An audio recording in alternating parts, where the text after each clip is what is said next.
ನ್ಯಾಯಾಲಯದ ಆದೇಶ ಬಂದ ನಂತರ ನಾನು ಅದಕ್ಕೆ ಬದ್ಧನಾಗಿರ್ತೀನಿ. ಇವತ್ತು ನಿಮ್ಮ ಮುಂದೆ ಹೇಳ್ತಾ ಇದ್ದೀನಿ, ಪತ್ರಿಕೆಗಳ ಮುಂದೆ ಹೇಳ್ತಾ ಇದ್ದೀನಿ, ನ್ಯಾಯಾಲಯಕ್ಕಿಂತ ದೊಡ್ಡವರು ಯಾರೂ ಇಲ್ಲ.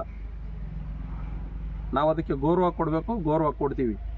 ಕೋರ್ಟಲ್ಲಿ ಇತ್ಯರ್ಥ 81ರಲ್ಲಿ 1 ಎಕರೆ ಜಮೀನು ಸ್ಮಶಾನ ಇದೆ. ಸುಮಾರು ವರ್ಷಗಳಿಂದ ನಮ್ಮೂರು ಹುಟ್ಟಿದಾಗಿಂದ ನನಗೆ ಜ್ಞಾಪಕ ಬಂದಾಗಿಂದ ಎಲ್ಲರೂ ಸಹ ಅಲ್ಲೇ ಹೆಣಗಳನ್ನು ಹಾಕ್ತಾ ಇರೋದು. ಇಲ್ಲಿ ಯಾರೂ ಸಹ ಒಂದು ಹೆಣನೂ ಆಗ್ತಾ ಇಲ್ಲ.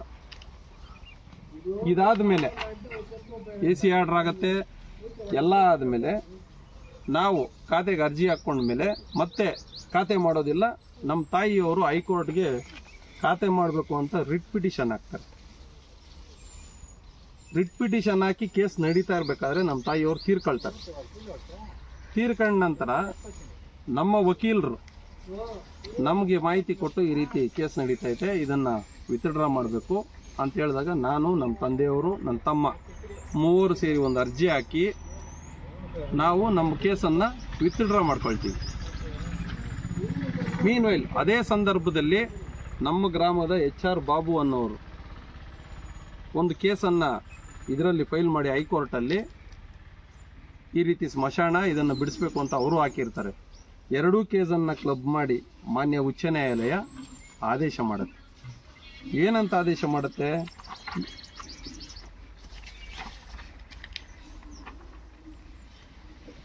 Tahsildar to implement the order passed in RA 468/2024 and dispose with the direction to examine the genuineness of ಹಕ್ಕುಪತ್ರ ಅಂತದೆ.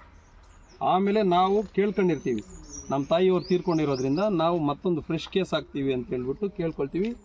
ಅದನ್ನು ಕರ್ನಾಟಕ ಅಪಿಲೆಂಟ್ ಟ್ರಿಬ್ಯುನಲ್ ಅಲ್ಲಿ ಹಾಕ್ಕೋಬೇಕು ಅಂತ ಹೇಳ್ಬಿಟ್ಟು ನಮಗೆ ಲಿಬರ್ಟಿ ಕೊಡುತ್ತೆ, ಸ್ವಾತಂತ್ರ್ಯ ಕೊಡುತ್ತೆ ಕೋರ್ಟ್.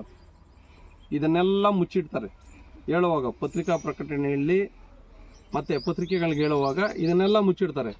ಇದಾದ ಮೇಲೆ ನಾನು ಮತ್ತೆ ಕೇಸ್ ಫೈಲ್ ಮಾಡ್ತೀನಿ.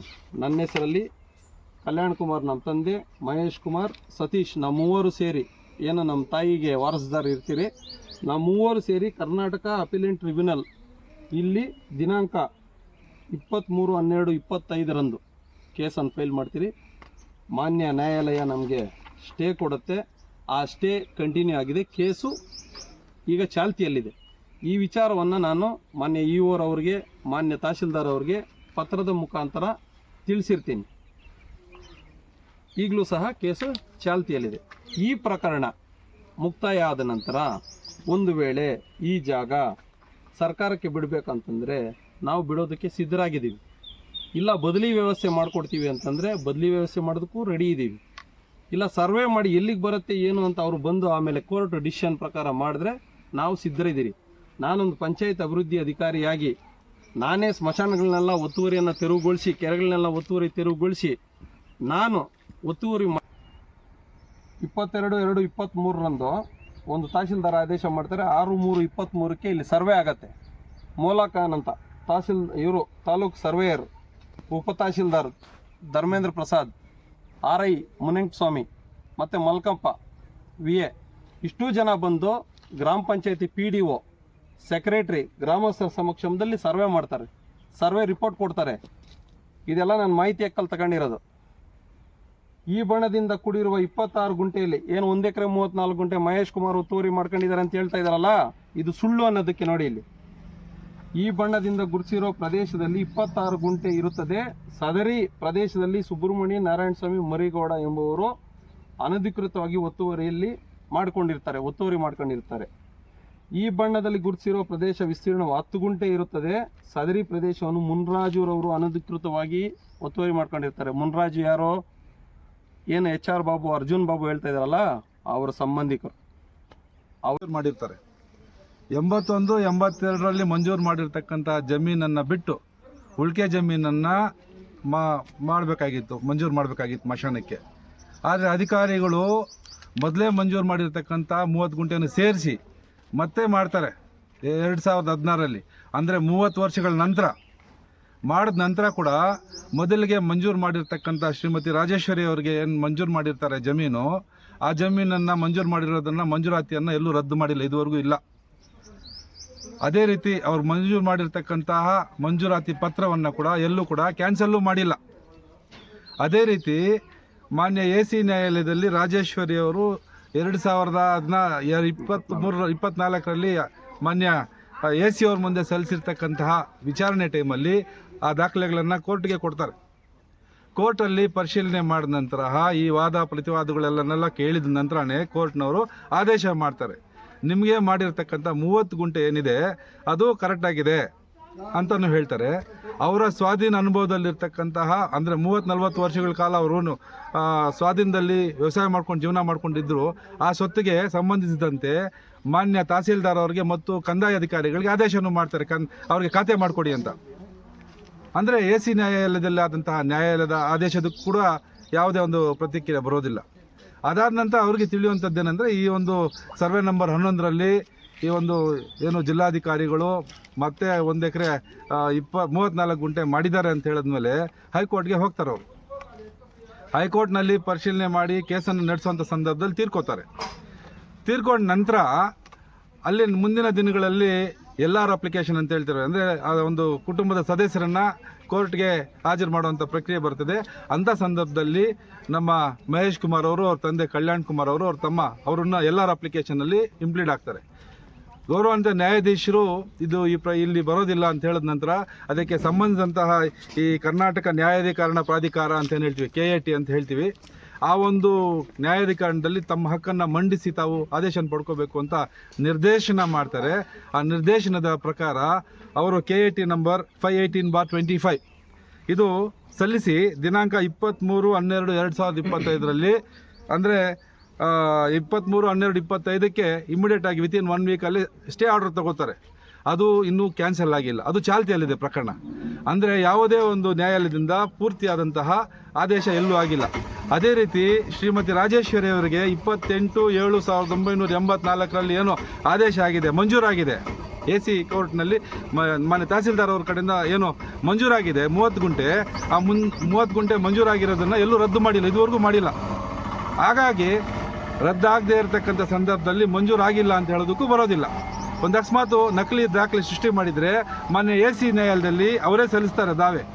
ಸಲ್ಲಿಸಿದಾಗ ಕೋರ್ಟೇ ಹೇಳಬೇಕಾಗಿತ್ತು ಇದು ಡೂಪ್ಲಿಕೇಟ್ ಡಾಕ್ಯುಮೆಂಟ್ಸು ನೀವು ಕ್ರಿಯೇಟ್ ಮಾಡಿಬಿಟ್ಟಿದ್ದೀರಾ ಅಥವಾ ನೀವು ಇದನ್ನು ಫೇಕ್ ಮಾಡಿದ್ದೀರಾ ಅಂತ ಮಾನ್ಯ AC ಅವರು ಗುರುತಿಸಬೇಕಾಗಿತ್ತು.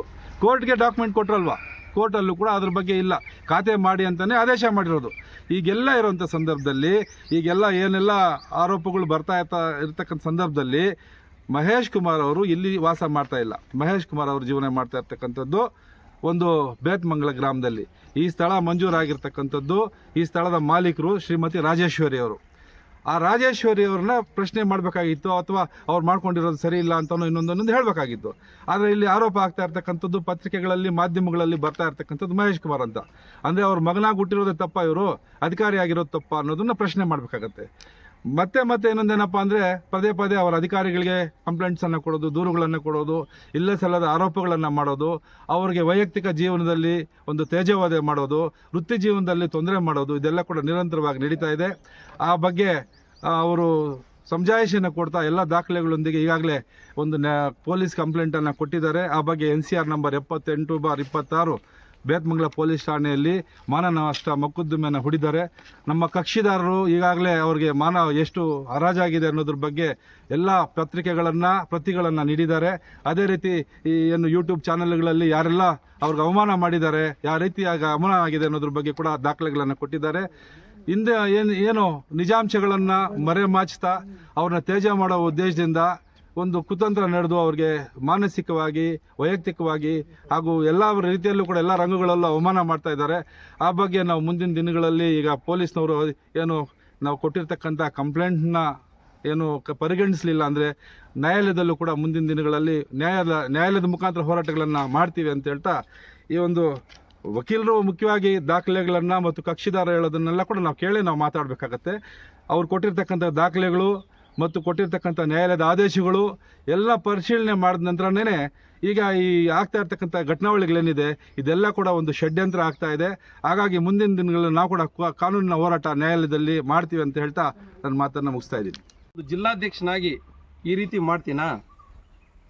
ನನಗೆ ಸಂಬಂಧ ಇಲ್ಲದಿರತಕ್ಕಂಥ ವಿಚಾರದಲ್ಲಿ ನನ್ನನ್ನು ಎಳ್ಕೊಂಬಂದು ಅರ್ಜುನ್ ಬಾಬು ಮತ್ತು ಸಂಗಡಿಗರು ಇದು ಮಾಡಿದ್ದಾರೆ. ಇದ್ರ ವಿರುದ್ಧ ನಾನು ಮುಂದೆ ಕಾನೂನು ಹೋರಾಟ ಮಾಡ್ತೀನಿ. ರೆವಿನ್ಯೂ ಅಫಿಷಿಯಲ್ಸು ಏನು ಡೈರೆಕ್ಷನ್ಸ್ ಕೊಡ್ತಾರೆ ನಾವು ಅದಕ್ಕೆ ಬದ್ಧರಾಗಿದ್ದೀವಿ. ನಾವಿಲ್ಲ ಅಂತ ಹೇಳಿಲ್ಲ. ಇಲ್ಲ ನಮ್ಮ ಗ್ರಾಮದವರೆಲ್ಲ ಬಂದು ಏನಾದರೂ ಒಂದು ನ್ಯಾಯ ತೀರ್ಮಾನ ಮಾಡಿದ್ರೆ ಅದಕ್ಕೂ ನಾನು ಬದ್ಧನಾಗಿದ್ದೀನಿ. ಊರಿಗಿಂತ ದೊಡ್ಡವನಲ್ಲ ನಾನು. ಆಮೇಲೆ ಈಗ ಏನು ಆರೋಪ ಮಾಡ್ತಾ ಇದ್ದೀರಾ ಪೇಪರ್ಗಳಲ್ಲೆಲ್ಲ ಇದ್ದಾರಲ್ಲ, ಅವರೇ ಒತ್ತುವರಿ ಮಾಡ್ಕೊಂಡಿದ್ದಾರೆ. ಇದು ಸರ್ವೆ ರೆಕಾರ್ಡ್ಸಲ್ಲೇ ಇದೆ, ಅವರೇ ಒತ್ತುವರಿ ಮಾಡ್ಕೊಂಡಿದ್ದಾರೆ. ಅದನ್ನು ಮುಚ್ಚಿಟ್ಕೊಳ್ಳೋದಕ್ಕೆ ನನ್ನ ಮೇಲೆ ಆರೋಪ. 1 ಎಕರೆ 34 ಗುಂಟೆನೋ ಮಹೇಶ್ ಕುಮಾರ್ ಮಾಡ್ಕೊಂಡ್ಬಿಟ್ಟಿದ್ದಾರೆ ಅಂತೇಳಿ. ನನ್ನ ಹೆಸರಲ್ಲಿ ಏನೂ ಇಲ್ಲ ಸ್ವಾಮಿ, ನೀವು ನನ್ನ ಹೆಸರು ಯಾಕೆ ಹೇಳ್ತೀರಾ? ಅದಾದ ನಂತರ ಈ ಬಣ್ಣದಿಂದ ಗುರುಸಿರುವ ಪ್ರದೇಶದಲ್ಲಿ 8 ಗುಂಟೆ ಇರುತ್ತದೆ. ಸದರಿ ಜಾಗದಲ್ಲಿ ಕೆರೆ ಕೋಡಿ ಮತ್ತು ರಸ್ತೆ ಇರುತ್ತದೆ. ಈ ಕೆರೆ ಕೋಡಿ ಮತ್ತು ರಸ್ತೆ ಇರ್ತದೆ. ಉಳಿದ 30 ಗುಂಟೆ ಜಮೀನಲ್ಲಿ ರಾಜೇಶ್ವರಿ ಕಲ್ಯಾಣ್ ಕುಮಾರ್ ಅವರು ಇರುತ್ತಾರೆ. ಒತ್ತುವರಿ ಮಾಡ್ಕೊಂಡಿರ್ತಾರೆ ಅಂತ ಹೇಳಿಲ್ಲ, ಅವರು ಇರುತ್ತಾರೆ ಅಂತ ಹೇಳಿದ್ದಾರೆ. ಇಷ್ಟೆಲ್ಲ ಇದ್ಕೊಂಡು ನನ್ನನ್ನು ತೇಜೋವಧೆ ಮಾಡೋದಕ್ಕೆ, ನನ್ನ ಬೆಳವಣಿಗೆ ನಮ್ಮ ಗ್ರಾಮದಲ್ಲಿ ನಾನೊಂದು ಜಿಲ್ಲಾ ಮಟ್ಟದಲ್ಲಿ ಗುರ್ಸ್ಕೊಂಡಿದ್ದೀನಿ, ರಾಜ್ಯ ಮಟ್ಟದಲ್ಲಿ ಗುರ್ಸ್ಕೊಂಡಿದ್ದೀನಿ ಅಂತೇಳಿ ಕೆಟ್ಟ ಹೆಸರು ತರೋದಕ್ಕೆ ಪ್ರತಿದಿನ ಇವರು ಮಾನಸಿಕ ಹಿಂಸೆ, ಮಾನಸಿಕ ಕಿರುಕುಳ, ಪ್ರಾಣ ಬೆದರಿಕೆ ಹಾಕೋದು ಇವೆಲ್ಲ ಮಾಡ್ತಾಯಿದ್ದಾರೆ. ನಾನು ಇದ್ರ ಬಗ್ಗೆ ಈಗಾಗಲೇ ಸ್ಟೇಷನಲ್ಲಿ ಕಂಪ್ಲೇಂಟ್ ಕೊಟ್ಟಿದ್ದೀನಿ. ಮುಂದಿನ ಕಾನೂನು ಹೋರಾಟ ನಾನು ಮಾಡ್ತೀನಿ. ಏನೇ ಇದ್ರೂ ಕಂದಾಯ ಅಧಿಕಾರಿಗಳು ಅವ್ರು ಏನು ಹೇಳ್ತಾರೋ, ನ್ಯಾಯಾಲಯ ಮುಖ್ಯವಾಗಿ ಕೋರ್ಟಲ್ಲಿ ಕೇಸ್ ನಡೀತಾ ಇದೆ, ಇದು ಸ್ಟೇ ಇದೆ. ಆದಮೇಲೆ ಅದು ಏನಿದೆಯೋ ಅದಾಗಲಿ. ಹೈಕೋರ್ಟಲ್ಲಿ ನಮಗೆ ಲಿಬರ್ಟಿ ಕೊಟ್ಟಿದ್ದಾರೆ, ನೀವು ಇನ್ನೊಂದು ಕೇಸ್ ಹಾಕ್ಕೊಳ್ಳಿ ಅಂತ. ಅದ್ರ ಪ್ರಕಾರ ನಾವು ಹಾಕಿದ್ದೀವಿ, ಸ್ಟೇ ತಂದಿದ್ದೀವಿ. ಕೋರ್ಟಲ್ಲಿ ಕೇಸ್ ನಡೀಲಿ, ಅದೇನಿದ್ರೆ ಅದಾಗಲಿ, ಅದಕ್ಕೆ ನಾವು ಭದ್ರಾಗಿರ್ತೀವಿ ಅಂತ ಹೇಳ್ತಾ, ಇನ್ನು ಮುಂದೆ ನನ್ನ ವಿರುದ್ಧ ಹೇಳಿಕೆಗಳು ಕೊಡೋದಾಗಲಿ, ನನಗೆ ಹಿಂಸೆ ಕೊಡೋದಾಗಲಿ ಮಾಡಿದ್ರೆ ನಾನು ಮುಂದಿನ ಕಾನೂನು ಹೋರಾಟ ಮಾಡ್ತೀನಿ ಅಂತ ಎಚ್ಚರಿಕೆ ಕೊಡ್ತಾ ನನ್ನ ಮಾತನ್ನು ಮುಗಿಸ್ತೀನಿ. ನಮಸ್ಕಾರ. ತಹಸೀಲ್ದಾರ್ ಅವರು ನಿಯಮಾನುಸಾರ ಸೂಕ್ತ ಕ್ರಮ ಕೈಗೊಂಡು ಅವ್ರಿಗೆ ಖಾತೆ ಮಾಡಬೇಕು ಅಂತ ಆರ್ಡರ್ ಮಾಡ್ತಾರೆ. ಅದಾದಮೇಲೆ ಮತ್ತೆ ನಮ್ಮ ತಾಯಿಯವರು ಅರ್ಜಿ ಕೊಡ್ತಾರೆ ತಹಸೀಲ್ದಾರ್ ಕಚೇರಿಗೆ, ಜಿಲ್ಲಾಧಿಕಾರಿಗಳ ಕಚೇರಿಗೆ. ಈ ರೀತಿ AC ಆರ್ಡರ್ ಮೇಲೆ ನಮಗೆ ಖಾತೆ ಮಾಡಿ, ನಾವು ಪೊಸಿಷನಲ್ಲಿದ್ದೀವಿ ಅಂತೇಳ್ಬಿಟ್ಟು ಕೊಡ್ತಾರೆ.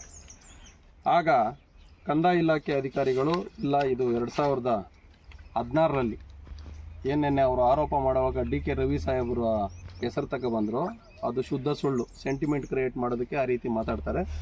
ಈ ಆರ್ಡ್ರ್ ಮಾಡಿದ್ದು ತ್ರಿಲೋಕ್ ಚಂದ್ರ ಸಾಹೇಬರು. ಆಗ DC ಆಗಿರ್ತಕ್ಕಂಥವರು ತ್ರಿಲೋಕ್ ಚಂದ್ರ ಸಾಹೇಬರು. ಇಲ್ಲಿದೆ ನೋಡಿ, ಡಾಕ್ಟರ್ KV ತ್ರಿಲೋಕ್ ಚಂದ್ರ, ಭಾರತ ಆಡಳಿತ ಸೇವೆ. ಇವರು ಆರ್ಡರ್ ಮಾಡ್ತಾರೆ. ಸರ್ವೆ ನಂಬರ್ 11 ಹುಲ್ಕೂರು, 1 ಎಕರೆ 34 ಗುಂಟೆ ಗೋಮಾಳ, ಇದನ್ನು ಸ್ಮಶಾನಕ್ಕೆ ಅಂತ ಆರ್ಡರ್ ಮಾಡ್ತಾರೆ. ಆರ್ಡರ್ ಮಾಡಬೇಕಾದ್ರೆ ಇಲ್ಲಿ ಯಾರು ಪೊಸಿಷನಲ್ಲಿದ್ದಾರೆ, ಯಾರ್ಯಾರಿದ್ದಾರೆ ಅಂತ ಒಂದು ನೋಟಿಸ್ ಕೊಡಲ್ಲ, ಅದನ್ನು ತಿಳ್ಕೊಳ್ಳೋದು ಇಲ್ಲ. ಕಣ್ಣು ಮುಚ್ಕೊಂಡು ಒಂದು ಆರ್ಡರ್ ಮಾಡ್ತಾರೆ. ಆಮೇಲೆ ನಮ್ಗೆ ಗೊತ್ತಾಗತ್ತೆ ಈ ರೀತಿ ಇದು ಸ್ಮಶಾನ ಅಂತ ಬರ್ತೈತೆ, ನಾವು ಖಾತೆಗೆ ಅರ್ಜಿ ಹಾಕ್ಕೊಂಡಿರೋದು, ಇದನ್ನೆಲ್ಲ ಬಿಟ್ಬಿಟ್ರು. ಆಮೇಲೆ ಉಪ ತಹಸೀಲ್ದಾರ್ರವರು ಈ ಸ್ಪಾಟಿಗೆ ಬರ್ತಾರೆ. ಸ್ಪಾಟಿಗೆ ಬಂದು ಒಂದು ಅಭಿಪ್ರಾಯ ಕೊಡ್ತಾರೆ ತಹಸೀಲ್ದಾರ್ ಅವ್ರಿಗೆ. ಯಾವಾಗ ಕೊಡೋದು? 22ರಲ್ಲೇ ಕೊಡ್ತಾರೆ. ಏನಂತ ಕೊಡ್ತಾರೆ? ಇಲ್ಲಿ ಇದನ್ನೆಲ್ಲ ಪರಿಶೀಲನೆ ಮಾಡಿ ಮೇಲ್ನೋಟಕ್ಕೆ ಇದರಲ್ಲಿ ಪ್ರಸ್ತಾಪಿತ ಜಮೀನು ಮಧ್ಯೆ ಭಾಗದಲ್ಲಿ ಬೇತ್ಮಂಗ್ಲ ಅಂಗಳ ಕಡೆ ಹೋಗುವ ರಸ್ತೆ, ಡಾಂಬಾರ್ ರಸ್ತೆ ಹಾದು ಹೋಗಿದ್ದು, ಸದರಿ ಜಮೀನಿಗೆ ಕೆರೆಕಟ್ಟೆ ಸಹ ಇದ್ದು, ಹುಲ್ಕೂರು ಗ್ರಾಮಕ್ಕೆ 1 ಕಿಲೋಮೀಟರ್ ದೂರದಲ್ಲಿದ್ದು, ಸ್ಮಶಾನ ಉದ್ದೇಶಕ್ಕಾಗಿ ಕಾಯ್ದಿರಿಸಲಾಗಿರುವ ಪ್ರಸ್ತಾಪಿತ ಜಮೀನು ಉದ್ದೇಶಕ್ಕೆ ಬಳಕೆಗೆ ಯೋಗ್ಯವಾಗಿರುವುದಿಲ್ಲ ಅಂತ ರಿಪೋರ್ಟ್ ಕೊಡ್ತಾರೆ. ಯಾಕೆ ಅಂತಂದರೆ ಇಲ್ಲಿ ಕೆರೆ ಕೋಡಿ ಬರ್ತದೆ, ರೋಡ್ ಇದೆ, ನಾವು ಪೊಸಿಷನಲ್ಲಿದ್ದೀವಿ, ಇನ್ನೂ 2-3 ಪೊಸಿಷನಲ್ಲಿದ್ದಾರೆ ಅಂತೇಳ್ಬಿಟ್ಟು ಇದು ಯೋಗ್ಯವಲ್ಲ ಅಂತೇಳ್ಬಿಟ್ಟು ಒಂದು ವರದಿ ಕೊಡ್ತಾರೆ.